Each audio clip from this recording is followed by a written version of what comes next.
future is approaching fast. Don't blink. Welcome to the Auto Brief News, broadcasting live from our studio in Switzerland. I'm Amber Light, your resident telemetry architect, digital strategist, and a person currently overwhelmed by the sheer, unadulterated smell of high-octane nostalgia radiating from the other side of the desk. And I'm Jim Khana. Keep the shiny side up, mate. I am the resident analog purist, and today, Amber, I am a man vindicated. I am a man celebrating a quarter century of British thunder. It is Friday, July 24th, 2026. Today, we are looking at Gaydon's latest masterpiece, the highly exclusive, ultra-limited Aston Martin Vanquish 25. I wrote the garage blog piece on this yesterday, Amber. I titled it, A Quarter Century of Thunder. Because 25 years ago, at the 2001 Geneva Motor Show, the original Vanquish debuted. It was a block of sculpted British steel that basically said to the rest of the world, we are Aston Martin, and we are not going quietly. And now, in an era where everyone is agonizing over algorithms and lithium-ion density, they've dropped this magnificent, roaring dinosaur onto the stage. Before we ignite the spark plugs on this 12-cylinder monument to thermal inefficiency, let's route a clean audio signal to the technical partners who sponsor our broadcast. This transmission is brought to you by our partners at mynotespace.com. In an era where your telemetry is stored in a cloud server you can't see, touch, or trust, you need a physical backup. If it isn't written down, it's just a rumor. Keep your data analog at mynotespace.com. All right, let's decrypt the blueprints of the Vanquish 25. This vehicle is a product of Q by Aston Martin, their highly specialized in-house bespoke commissioning service. They are building exactly 50 examples for the entire planet. That production run is split straight down the middle, 25 Coupes and 25 Volantes, which is Aston's nomenclature for the convertible. 50 cars. If you are listening to this right now and thinking, I might want one, you are already 5 years too late. You need to be on a first-name basis with the CEO of Aston Martin to even get an allocation. But let's look at what those 50 lucky custodians are actually getting. Underneath the bespoke tailoring, this is built on the current third-generation Vanquish platform that debuted in 2024. And from a purely mathematical standpoint, the telemetry of that platform is staggering. The internal combustion equation here relies on a 5.2-liter twin-turbo V12. Yes, 12 cylinders, no hybrid assist, no 48-volt starter generator masking the turbo lag. Just massive atmospheric lungs breathing in air and spitting out 835 PS. That is 823 brake horsepower. And exactly 1,000 newton-meters of torque. 1,000 newton meters. That is enough rotational force to alter the gravitational pull of the Earth. When you put your foot down in this thing, it does 0 to 62 miles per hour in 3.3 seconds. And it keeps pulling until it hits a top speed of 214 miles per hour. It's ballistic. I will concede that the kinetic output is immense. Generating that kind of velocity from a front-engine, rear-wheel drive architecture requires an incredibly sophisticated chassis control system. They are utilizing state-of-the-art dynamics technology to ensure those rear tires don't simply vaporize the moment you look at the throttle. But let's analyze the exterior design, because the Q division has executed a very specific visual anchor strategy to honor the 25-year history. They painted it Q Skye Silver. It's a direct homage to the launch specification of the original 2001 Vanquish. But it's not just a retro paint job. They have added these gorgeous Q commission metal foil details on the side sills and the shield vanes. The metal foil detailing is actually a brilliant piece of modern material science. It allows for a level of precision and adherence that traditional paint masking cannot achieve. They've also added stainless steel side strakes and a completely bespoke Q Commission exhaust finisher, which undoubtedly amplifies that V12 soundtrack. And the wheels, 21-inch forged alloys. They didn't just bolt on standard rims, they added a subtle V highlighting into the forging itself. It's an exercise in restraint. Aston Martin didn't slap a giant carbon fiber rear wing on it or paint it neon green. It's confident. It whispers, but it whispers with a megaphone. You noted in your blog that you have often looked at heavy, front-engined GTs with a raised eyebrow, given your background as a track-focused racing driver. I have. A Grand Tourer is fundamentally a compromised machine on a racetrack. It's heavy, the engine is in the wrong place for perfect mid-corner rotation, and they eat brake pads for breakfast. But there is a profound, undeniable romance to them. The Vanquish is the ultimate expression of cross-continental dominance. You have a massive, thirsty power plant up front doing all the heavy lifting, while you sit in a cabin that feels like an exclusive London gentleman's club. Let's step into that cabin, because the interior ecosystem is where Q by Aston Martin has really justified the exclusivity. Customers can choose between a 2+0 or a 2+2 seating configuration.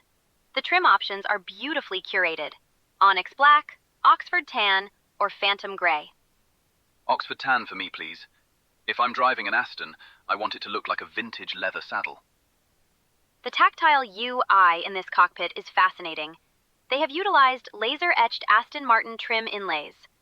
The precision of laser etching ensures absolute microscopic perfection in the geometric patterns. And they paired that with unique trim perforation patterns on the seats. With the Vanquish 25 logo embroidered into the seatbacks.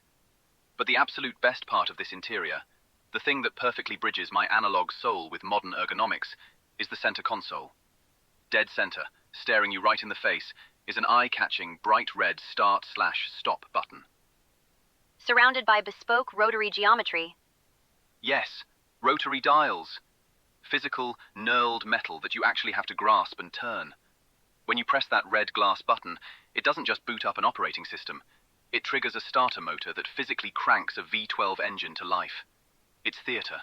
It's drama. It's everything that is currently missing from the sterile, silent cabins of the modern EV era. I understand the emotional appeal, Jim. The Vanquish 25 represents the absolute peak of legacy coach building.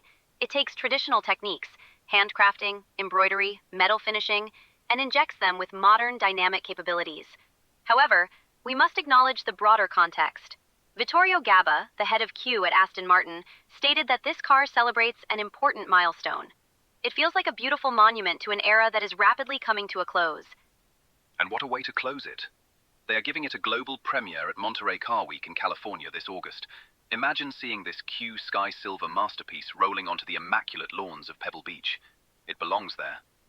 It's a strategic launch venue. Monterey Car Week is the epicenter of high-net-worth automotive enthusiasm. The first deliveries will begin in Q4 of 2026. Before Jim starts packing his bags for California, let's pivot our frequency to the community dashboard. It's time for the weekly poll. Let's see where the helmet mascot is causing a scene today. Every week on our Instagram, represented by our helmet mascot, we pose a highly specific scenario. This week, you are one of the 25 people on Earth who secured an allocation for the Aston Martin Vanquish 25 Volante. The roof is down. You are wearing Oxford tan driving gloves to match the interior. You are cruising down the Pacific Coast Highway toward Monterey Car Week. The Pacific Ocean is on your right, and the 5.2-liter V12 is rumbling effortlessly at 2,000 revolutions per minute. What 1970s cassette tape is playing in the cabin? You are in the ultimate British Grand Tourer, carving up the California coastline. You need a track that is cinematic, grand, and unapologetically powerful. I am reaching into the glove box and pulling out The Who, Who's Next. Specifically, the track Baba O'Reilly. The slow, synthesized build-up at the beginning that explodes into those massive, heavy power chords. It is the exact sonic equivalent of a V12 engine clearing its throat before you bury the throttle. It's epic. An incredibly theatrical choice, Jim. I can perfectly visualize the Pacific Coast Highway rushing by to that soundtrack. However, I am looking at the laser-etched precision of the interior and the highly calibrated bespoke geometry of the Q division. I want something that is structured, yet sweeping and emotional. I am selecting Electric Light Orchestra, Out of the Blue, specifically Mr. Blue Sky. It has this intricate, symphonic arrangement that feels like a meticulously engineered machine, but it's overwhelmingly joyful. Let us know what you are listening to in the comments of our Instagram post. ELO. Not a bad shout, Amber. A bit orchestral for a muscle car in a tuxedo, but I respect the British connection. All right, the data has been processed. It is time to render our final verdicts. The garage rating: green light, amber light, or red light? Jim, you wrote the blog post praising this quarter century of thunder. Let's have your rating on the Aston Martin Vanquish 25. I've spent the last few years watching manufacturers rip the souls out of their flagship cars. They replace roaring engines with silent batteries. They replace leather and wood with massive, distracting screens.